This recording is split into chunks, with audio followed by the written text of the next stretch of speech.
A woman sits alone in a house decorated for her 65th birthday party after her entire family, led by her smug daughter in law, refuses to show up.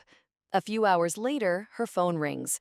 It's her daughter in law calling from a police station after a disastrous night out, and the one person she can call for bail money is the mother she just deliberately humiliated.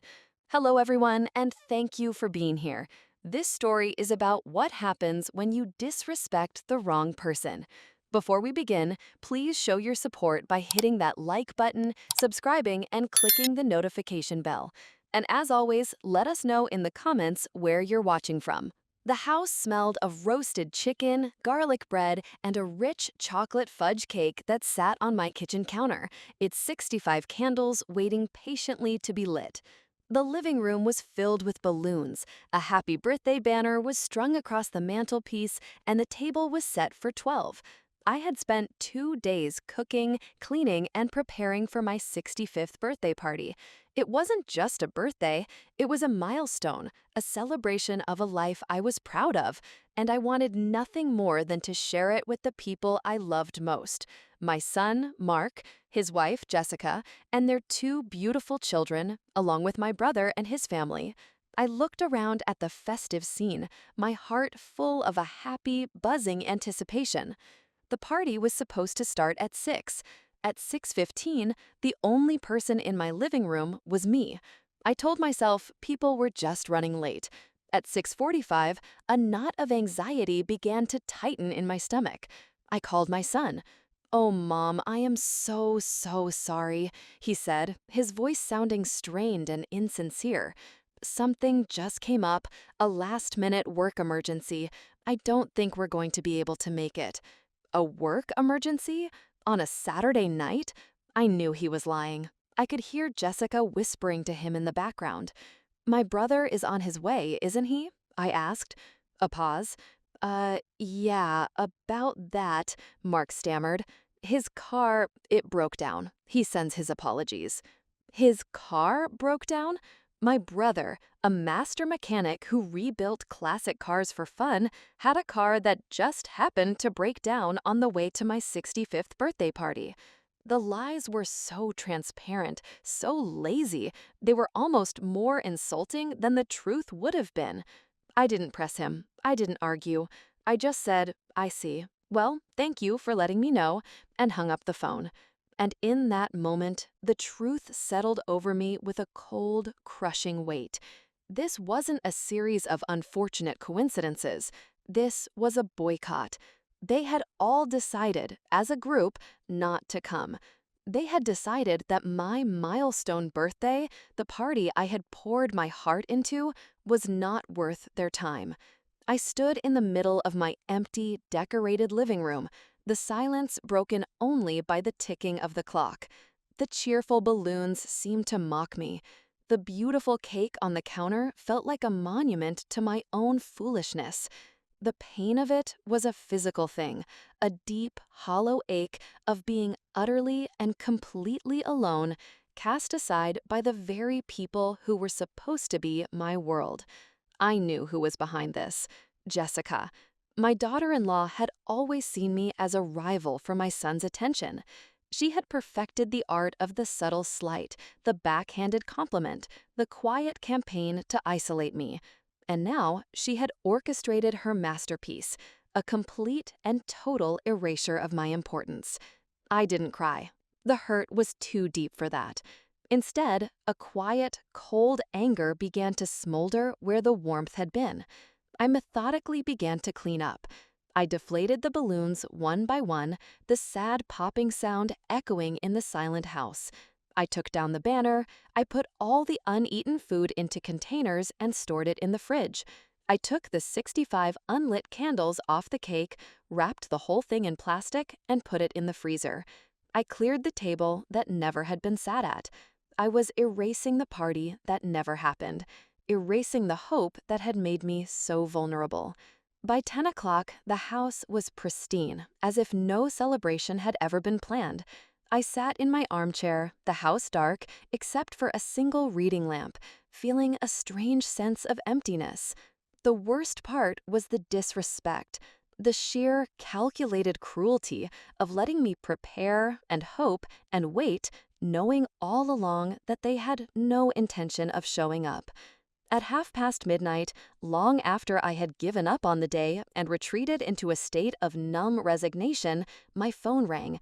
The sharp, sudden sound made me jump. I looked at the screen. The name flashing was Jessica. I stared at it, my heart pounding with a new, different kind of dread. What could she possibly want now? To gloat? To deliver one final insult? With a trembling hand, I answered the call. "Hello?" I said, my voice barely a whisper. The voice on the other end was not the smug, confident voice of my daughter-in-law. It was a panicked, terrified sob.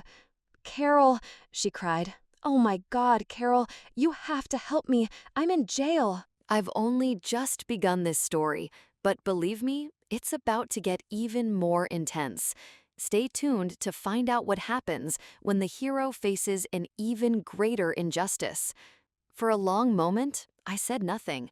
The frantic, sobbing voice on the other end of the line was so disconnected from the reality of my silent, darkened living room that it felt like a prank call.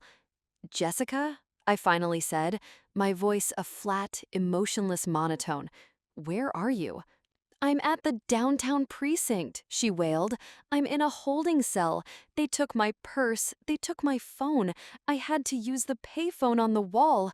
It was horrible." The sheer, unadulterated panic in her voice was a stark contrast to the smug, whispering woman who had helped my son lie to me just a few hours earlier. A part of me, the old me, felt a flicker of alarm and motherly concern. But the new me, the woman who had just been treated like garbage by her own family, simply waited. "I see," I said calmly. "And how did you end up there?" The story came tumbling out in a rush of self-pitying sobs and frantic excuses. There had been no work emergency. There had been no broken-down car. After my son had called to cancel, he, Jessica, and a group of their friends had gone out to the same expensive restaurant I had been sitting in just the night before for my son's birthday. They had gone to celebrate, she said. Celebrate what? I wondered. My absence? They had dinner, then went to a trendy cocktail bar downtown. Jessica, it seemed, had had several spicy margaritas too many. She had gotten into a loud, vicious argument with another woman at the bar, something about a spilled drink. The argument had escalated, there was screaming. A manager had tried to intervene, and Jessica, in her drunken fury, had apparently pushed him. The next thing she knew, she was in handcuffs, being charged with disorderly conduct and resisting arrest. "And Mark?" I asked, my voice still perfectly level. "Where is your husband in all of this?" "He's here," she cried. "They let him sit in the waiting area. But Carol, we have a problem, a big problem." I waited, already knowing what was coming. "They set my bail at $5,000, she said, her voice dropping to a desperate whisper. "And Mark, his credit card was declined. We don't have that kind of money in our checking account. We tried calling his parents, but they're out of the country.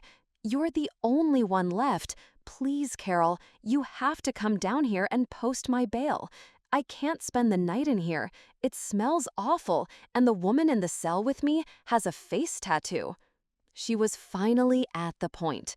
After orchestrating my social exile, after callously ignoring my milestone birthday, after lying and celebrating my absence, she was now calling me from a jail cell, begging me for $5,000. The irony was so rich, so profound, it was almost delicious. I looked around my quiet living room, at the single armchair where I had sat alone all evening. I thought of the beautiful cake in my freezer, the 65 unlit candles. I thought of the uneaten food, the silent phone, the profound loneliness she and my son had so carefully orchestrated for me. They had wanted me to feel useless, irrelevant, a non-entity in their exciting lives. But now, In the middle of the night, when her fancy friends and her maxed-out husband couldn't help her, the useless old woman was the only person she had left to call. She wasn't calling for a mother-in-law, she was calling for a bank. A slow, cold sense of power settled over me. It was not a feeling of joy or revenge, but one of simple, unassailable clarity. She had created this situation.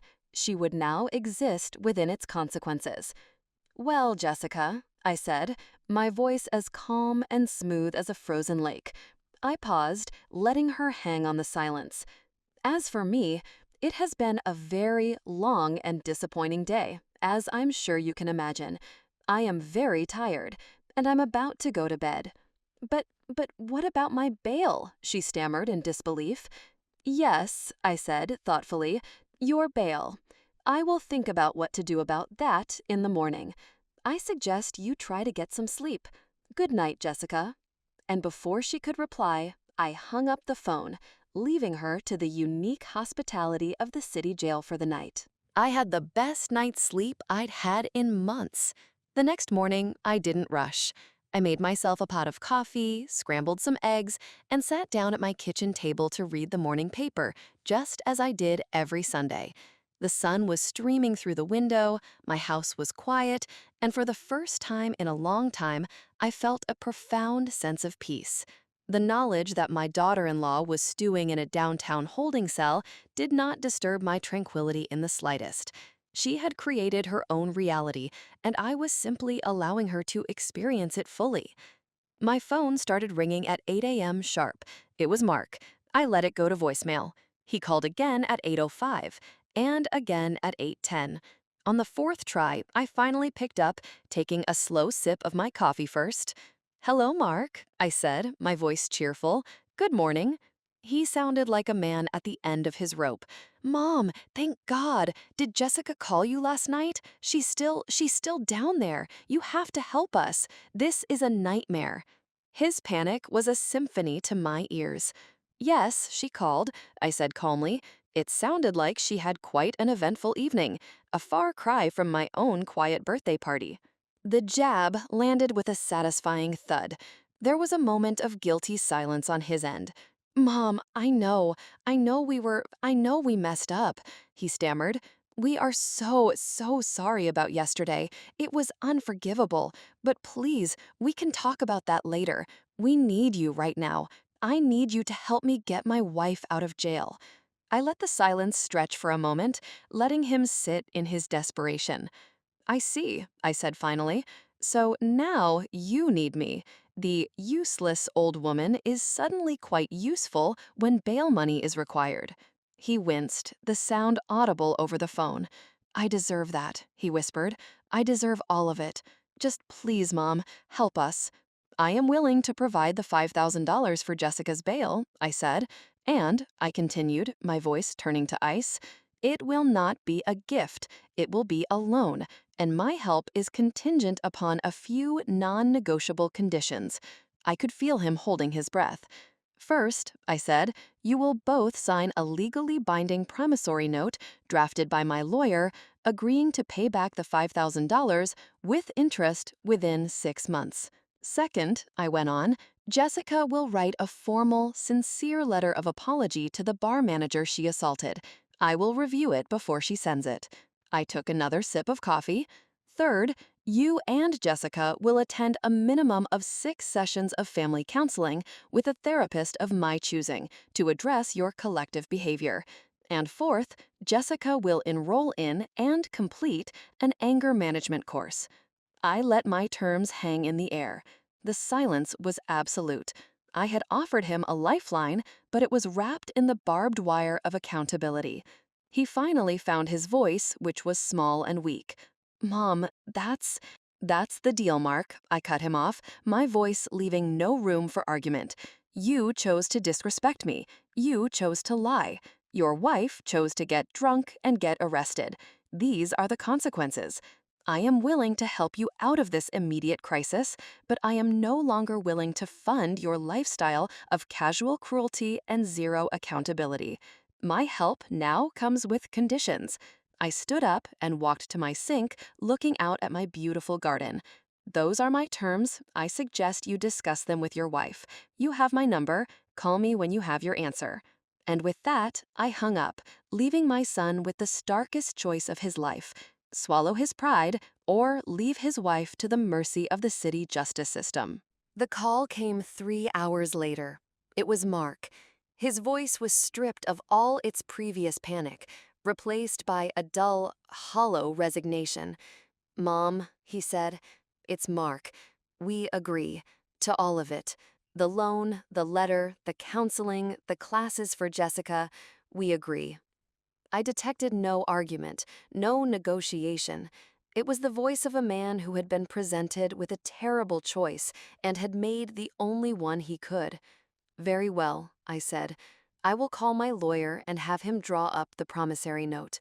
Then I will arrange for the bail. I expect to see you both in his office tomorrow at noon to sign the document."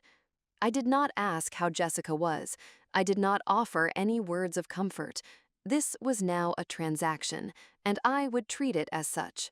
I was as good as my word. I made 2 phone calls. The first was to Mr. Chen, my lawyer, to draft the loan agreement. The second was to a bail bondsman. By late afternoon, Jessica was released. I did not go to the precinct. I did not wait for a tearful, grateful phone call. I simply went about my day, tending to my garden, the quiet dignity of my home a stark contrast to the chaos I knew was unfolding in theirs. They had their freedom, but it had come at a steep price, their own. They were no longer operating on their terms. They were operating on mine. The meeting at Mr. Chen's office the next day was a somber affair. Jessica looked pale and drawn, the arrogance completely gone from her face, replaced by a quiet, haunted look. Mark looked like he had aged 5 years in 2 days. They sat opposite me and my lawyer, 2 chastened children in the principal's office. Mr. Chen slid the promissory note across the table. "This document legally indebts you to Mrs. Miller for the sum of $5,000 at an interest rate of 6%, to be paid back in full within 180 days, he said, his voice a flat, professional drone. "Failure to comply will result in standard legal collection proceedings." They both signed the document without a word, their signatures shaky. The first family counseling session was 2 weeks later. The therapist, a calm, intelligent woman named Dr. Albright, had an office that was decorated in soothing shades of blue and gray. It did little to soothe the tension in the room. Jessica sat rigidly on one end of the sofa, Mark in the middle, and I on a separate armchair. Jessica tried her usual tactics first, painting herself as the victim of a momentary lapse in judgment. "I had too much to drink," she said. "I wasn't thinking clearly." Dr. Albright just nodded. "And what were you thinking before you started drinking, when you encouraged your husband to lie to his mother about why you weren't attending her 65th birthday party?" The question, so direct and insightful, seemed to startle Jessica. She faltered. We just wanted a night out. It wasn't personal." "Wasn't it?" Dr. Albright pressed gently. "You didn't just miss the party. You orchestrated a group boycott. You ensured that Carol would be completely alone on a milestone birthday. That feels deeply personal. What was the emotion you were hoping she would feel?" Jessica was silent, her jaw tight. Mark, to his credit, spoke up. "She wanted her to feel irrelevant," he said quietly, not looking at his wife.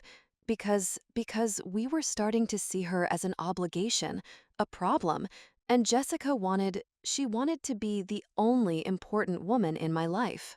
Dr. Albright turned her calm, intelligent gaze to my daughter-in-law.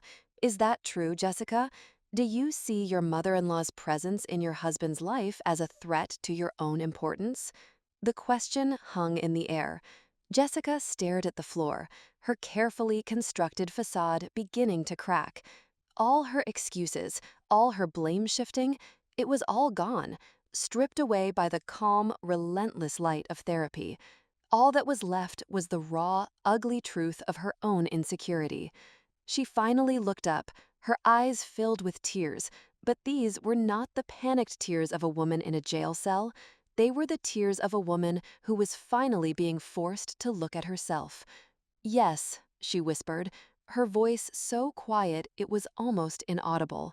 The admission, small and broken, felt like the first real step in a 1,000-mile journey. We are on the verge of the climax. What happens now will turn everything upside down. You simply cannot miss the resolution of this story. The 6 months that followed were an education for all of us. The family counseling sessions were a brutal yet necessary crucible. In the sterile, quiet environment of Dr. Albright's office, the resentments and insecurities that had been festering for years were finally dragged out into the light. I watched as my daughter-in-law, Jessica, stripped of her usual defenses, was forced to confront the deep-seated jealousy and insecurity that drove her to treat me with such contempt. I watched my son, Mark, learn to find his own voice, to stop placating his wife's worst instincts, and to finally, for the first time, defend his own mother. And I learned to set boundaries, to replace my quiet, enabling love with a firm, vocal respect for myself. It was not a smooth or easy process. There were sessions filled with angry tears, with bitter accusations, and painful silences. Jessica completed her anger management course, not with a smile, but with a sullen reluctance that slowly, week by week, began to soften into something resembling genuine self-reflection. She and Mark began paying back the $5,000 loan in small monthly increments, each payment a humbling reminder of their dependence and their mistake. I did not ask for the money back sooner, even though I knew they were struggling. The lesson was in the accountability, not just the repayment. The real shift happened during our 10th session. Dr. Albright had been guiding Jessica to understand the root of her rivalry with me. "You saw Carol as a symbol of something you felt you lacked," she said gently. "What was it?" Jessica was quiet for a long time. "Power," she finally whispered. She had this quiet power over Mark, over her own life. She never needed anyone. And I've always needed to be the most important person in the room. And in her presence, I never was. It was a stunning, honest admission. It was the truth. After that session, something changed. The dynamic between us began to thaw. The apologies became more sincere. The effort felt more genuine. Mark started calling me just to chat, to ask about my day, without any agenda. Jessica, in a gesture that shocked me, sent me a photo of the beautiful apology letter she had sent to the bar manager, along with his gracious, forgiving reply. They were doing the work. They were trying. Our final counseling session was last week. At the end of it, Jessica turned to me, her eyes clear and free of their old resentment. "Carol," she said, her voice quiet but strong, "I know I have hurt you in ways that I may never be able to fully repair, but I want you to know that I am truly sorry. Not just for that night, but for the years I spent seeing you as a rival instead of a role model. I was wrong." My son reached out and took my hand, his grip firm and supportive. "We were wrong, Mom," he said, "and we are so, so sorry." I looked at them, at this changed, humbled couple, and I knew the journey was far from over, but the war was. The anger had dissipated, and what was left was the difficult, hopeful work of rebuilding.